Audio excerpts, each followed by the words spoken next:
Bonjour et bienvenue à l'émission Bishop G Live, ce show qui vous aide à vivre dans le surnaturel au quotidien. Donc, je m'appelle Stéphanie Telga et je serai votre animatrice pour aujourd'hui.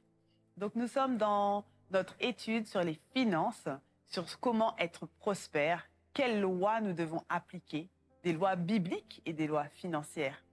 Donc, si vous souhaitez avoir plus d'informations sur ces lois, nous vous encourageons à vous procurer le livre Diamant dans le désert sur Amazon, écrit par notre bishop Grégory Toussaint.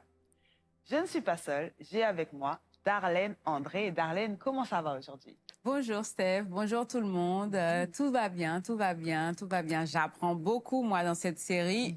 Les lois financières, c'est tout ce que nous avons besoin, parce que des fois, nous ne suivons pas les lois ou nous ne les connaissons pas. Donc, Dieu est grand, Dieu est grand, Dieu est grand. Mais maintenant, nous allons passer un petit moment dans l'adoration pour nous mettre dans l'ambiance, pour nous mettre dans l'atmosphère dont nous avons besoin pour recevoir les paroles de Bishop Grégory Toussaint.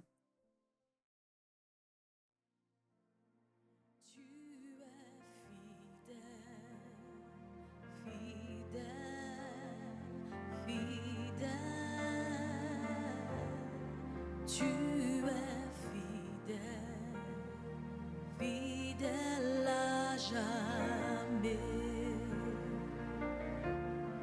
Tu es fidèle, fidèle, fidèle.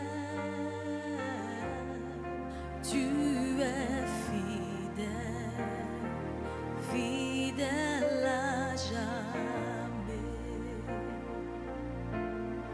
Tu es fidèle, fidèle, fidèle. Tu es fidèle, fidèle à jamais. Plus aucun délai, je reçois mon miracle. Le Seigneur le fait dans ma vie, dans ma vie. Plus aucun délai, je reçois mon miracle. Le Seigneur le fait dans ma vie, dans ma vie. Plus aucun délai, je reçois mon miracle. Le Seigneur le fait dans ma vie, dans ma vie, dans ma vie, dans ma vie, dans ma vie, dans ma vie, dans ma famille, dans ma famille, dans nos vies, dans nos vies. Plus aucun délai, je reçois mon miracle. Le Seigneur le fait dans ma vie, dans ma vie. Plus aucun délai, je reçois mon miracle. Le Seigneur le fait dans ma vie, dans ma vie.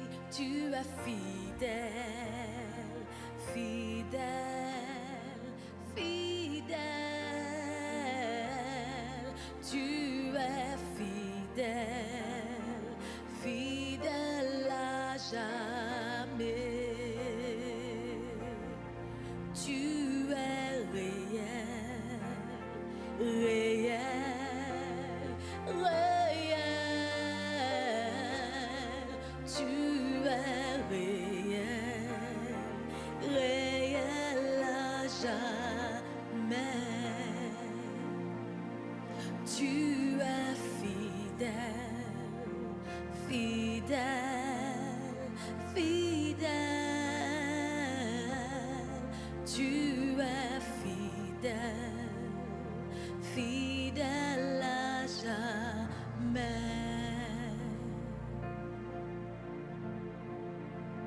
plus aucun délai. Je reçois mon miracle. Le Seigneur le fait dans ma vie, dans ma vie.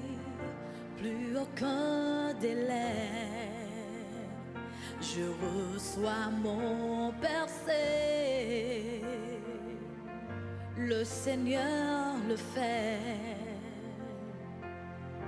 dans ma vie, dans ma vie, dans ma vie, dans ma vie, dans ma vie, dans ma vie, dans mon pays, dans mon pays, dans nos familles, dans nos familles. Tu es fidèle, fidèle, fidèle. Tu es fidèle, fidèle à jamais. Tu es fidèle, fidèle, fidèle. Tu es fidèle, fidèle à jamais. Tu es fidèle, fidèle, fidèle. Tu es fidèle, fidèle à jamais. Fidèle, fidèle à jamais. Toi aussi, Dieu peut le faire pour toi aussi. Maintenant, nous allons passer un moment dans la parole de Dieu avec le bishop Grégory Toussaint.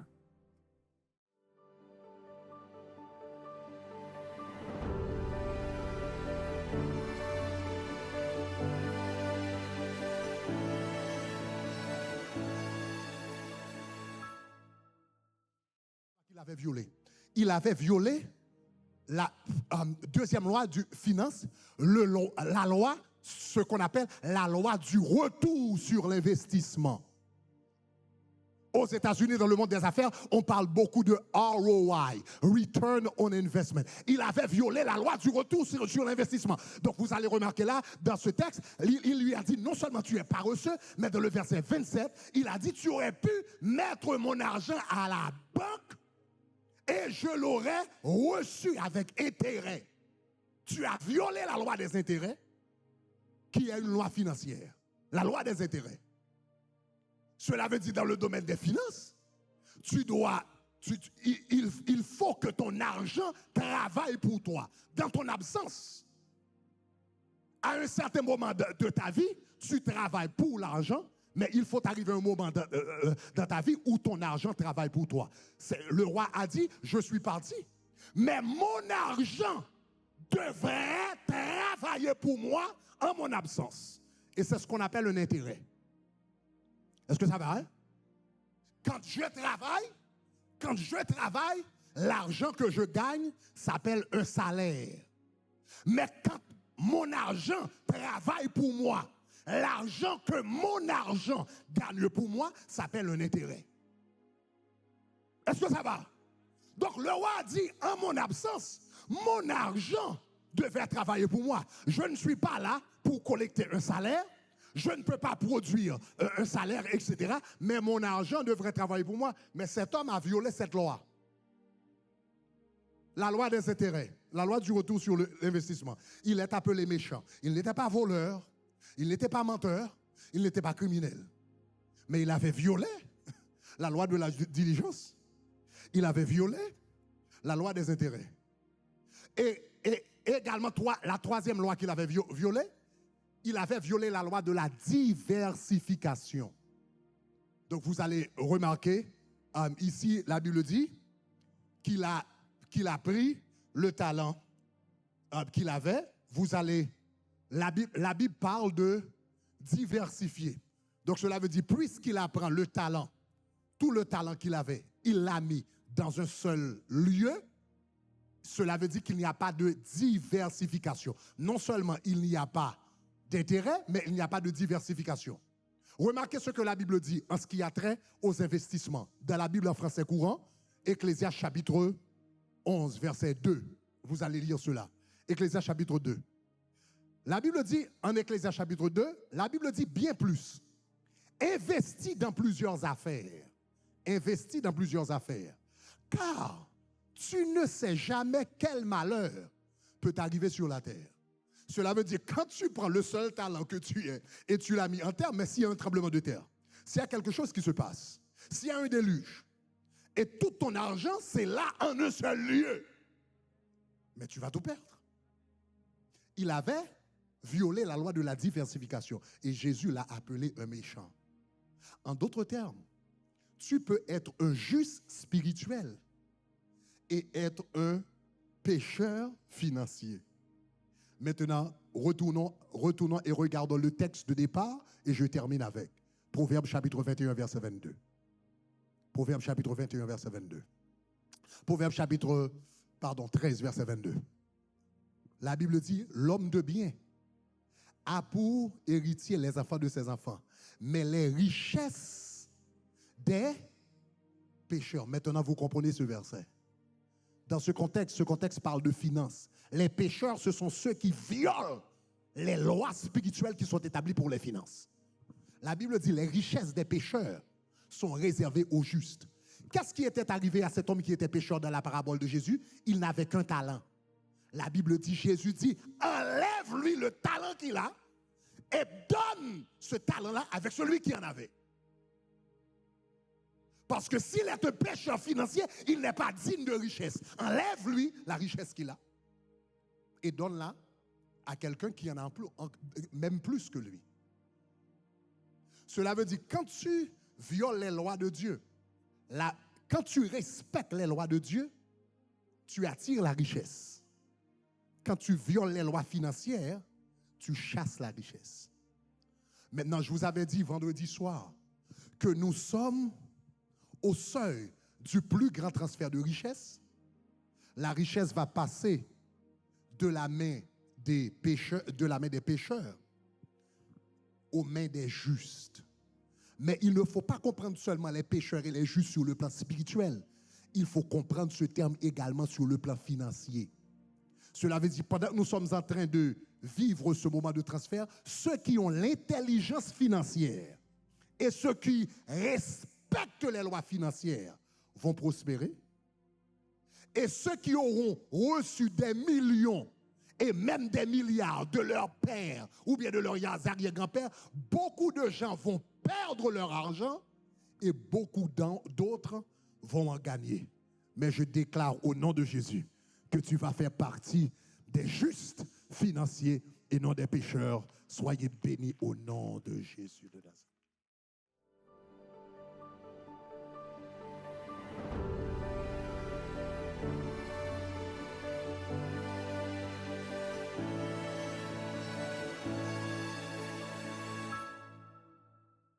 Quel enseignement extraordinaire nous venons d'avoir du bishop Grégory Toussaint. Donc nous avons pu avoir plus d'informations sur les finances, sur les lois financières en particulier et sur donc la loi de l'investissement, la loi du retour sur l'investissement. Donc si vous souhaitez avoir encore plus d'informations sur cela, vous pouvez vous procurer le livre Diamant dans le désert sur Amazon, écrit par notre bishop. Donc Darlene, qu'est-ce que tu as appris dans cet enseignement? Parce que moi, j'ai vraiment beaucoup appris. Je sais que dans l'environnement dans lequel j'ai grandi, investir son argent, ce n'était pas quelque chose qui était bien vu. Oui, La seule chose qui était bien vue, c'était d'investir son argent dans l'immobilier, donc d'avoir sa maison, d'avoir un appartement en plus, une voiture, des choses comme ça. Mais investir son argent en bourse, c'était quelque chose qui était vraiment mal vu. Très mal vu. Donc, on nous disait, je sais que mes parents ils disaient non, on ne peut pas investir parce que ça, c'est des jeux de hasard. Ouais, la loterie. Exactement, c'est comme si on faisait la loterie. Donc là, on ne voulait pas faire le tiercé. Donc là, c'est investir son argent, c'était vu comme si on faisait en fait le tiercé, comme si on faisait on faisait des choses en fait qui étaient mauvaises. Mais la Bible nous dit que nous devons investir notre argent. On ne doit pas juste garder notre argent dans un même bol, dans un même sac, dans un même panier, mais qu'on doit investir notre argent dans différentes choses. Donc, avec le pasteur Bishop Grégory Toussaint, on voit justement qu'il nous enseigne comment en fait investir et comment gérer son argent de façon à être prospère. Et même dans la Bible, je sais qu'il y a un passage qui dit que nous devons avoir 7 sources de revenus. Donc ça veut dire que nous devons investir, nous devons avoir de l'immobilier, nous devons investir dans de l'or, dans de l'argent. Donc on voit même avec Abraham que ces gens-là avaient leur argent qui était dans différentes choses en fait. C'était pas juste dans des maisons. D'ailleurs, ils n'avaient pas de maison, ils étaient nomades. Ouais, c'est vrai. Ils étaient nomades, donc leur argent était dans leur troupeau, leur argent était dans l'or, dans l'argent, etc. Donc ça nous enseigne vraiment quoi faire en fait pour pouvoir être prospère. Donc on peut travailler toute notre vie, on ne sera jamais prospère en fait. Et ça, tu peux voir ça aussi lorsque tu vois des gens qui travaillent de toute leur vie. Parce que il y a certaines personnes qui disent oui, si tu es fainéant, tu n'auras pas d'argent. Et si tu travailles beaucoup, tu auras beaucoup d'argent. Et ça, je dis ça, c'est pas vrai. Non, c'est pas vrai, oui. Parce que quand tu vois les gens qui travaillent jour et nuit à l'hôpital, ou même les gens, par exemple, des fois, les immigrants, entre guillemets, quand tu arrives dans un pays, peut-être que tu n'as pas pu faire d'études, peut-être que tu n'as pas pu faire trop de formation, etc. Mais tu vois que ces gens-là, ce sont les gens qui ont les métiers qui sont les plus pénibles. Ils travaillent à la force de leurs mains, et tu vois que ces gens-là sont pauvres, même au bout de leur vie. Donc, au maximum, ils achètent une maison, etc. Mais ce ne sont pas des gens qui vont aller loin financièrement. Et lorsque je regarde leur vie, je me dis, c'est pas en fait qu'ils ne travaillaient pas dur, mais c'est qu'ils ne savaient pas comment investir. En fait. Parce que les gens riches, la différence avec eux, c'est qu'eux, ils ont tout le temps des investissements. Tu vois, ils investissent en bourse, ils investissent, ils ont des business. Ils ont tout le temps différents business. Ils n'ont pas juste un seul business. Pas une seule chose, mais plein ils ont tout le temps de différents petites choses. business. Tu vois que, par exemple, disons Bill Gates, tu vois que là maintenant, il était dans l'informatique, maintenant il achète des terres, il achète des fermes. Exactement. Tu vois, donc c'est des gens qui sont très diversifiés. Donc tu vois que ces gens-là, en fait, utilisent les lois financières pour pouvoir s'enrichir. Waouh, Stéphanie, c'est tout à fait ça. Mais moi, je vais aller un petit peu plus loin et dans un autre, je vais dire, autre partie, en fait, de la phrase de Bishop, c'est que quand tu investis dans tes relations aussi, tes relations avec les autres, tout ça, ça peut être aussi tu peux avoir un retour sur l'investissement avec ça. Oui, tu vois comment tu es avec cette personne, tu te dis... Tu as rencontré une personne, tu ne savais pas en fait, mais tu as commencé, vous avez échangé, tu as juste décidé de faire quelque chose pour cette personne-là de bonne foi. Et là, tu te retrouves dans une situation et c'est cette personne en fait. Et là, tu reçois quelque chose. Et peut-être que tu aurais pu rencontrer cette personne et dire « Oh, tu fais pas attention » ou « Tu fais pas cette chose ». Que des fois, en plus, Dieu met des choses dans notre cœur. Il nous demande de faire des choses et nous, on est un peu réticents, on ne sait pas trop, on ne veut pas trop. Peut-être surtout quand on rencontre une personne pour la première fois, on ne veut pas aider, on veut pas déranger des fois. C'est même pas qu'on ne veut pas aider, on ne veut pas déranger. Et là, on se dit, il faut aussi faire confiance à Dieu et comprendre aussi que les relations avec les autres, on peut aussi investir, c'est un investissement aussi, Stéphanie. Est-ce que tu vois la subtilité de l'argent et aussi les relations avec les autres et autre chose, ça peut aussi aller au-delà d'être, je peux dire, de la partie financière en